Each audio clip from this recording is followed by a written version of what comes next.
Hello everyone! Kumusta po kayo? Welcome sa ating channel, ang Abatin AGRIBIZ. Umpisahan natin dito sa mga agricultural machines. Construction and agricultural machines, mga kasaka. Nandito tayo sa likod. Yan.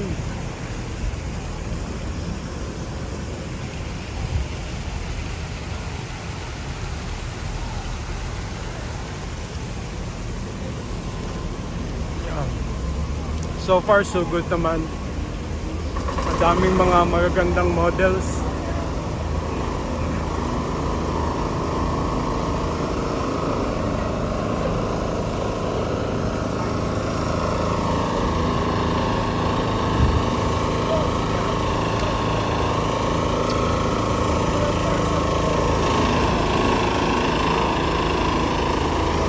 Tayo guys, ito yung mga bagong models natin.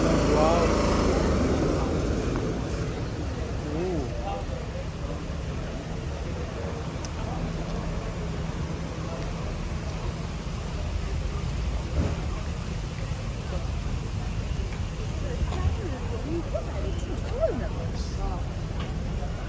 Pang wood cheaper guys, wood cheaper.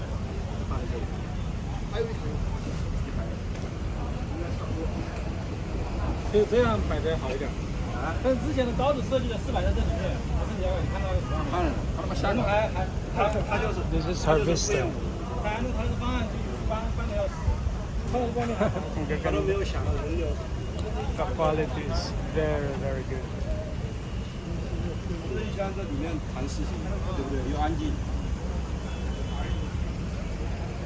我们好。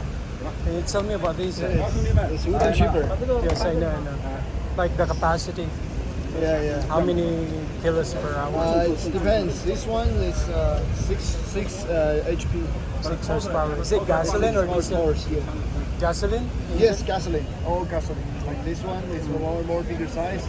About 13 Horsepower. This one is 7. How much is this? I don't know because it's 我们可不可以？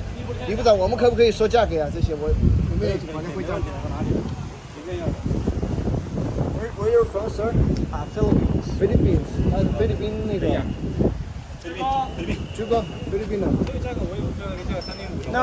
I have my own logistic company in Guangzhou here. Okay. So if I'm going to purchase these one, you don't need to send these one to the Philippines. You You just send this one to my warehouse in Guangzhou. Okay. And You can talk to sample. Only sample. no, I mean like this. This It's just a sample. It's a sample for the exhibition use. No. We need many pieces or just one piece. We can try with 10, for example. Okay. Do you have the name card? You can talk with our Asian, South Asian sales manager.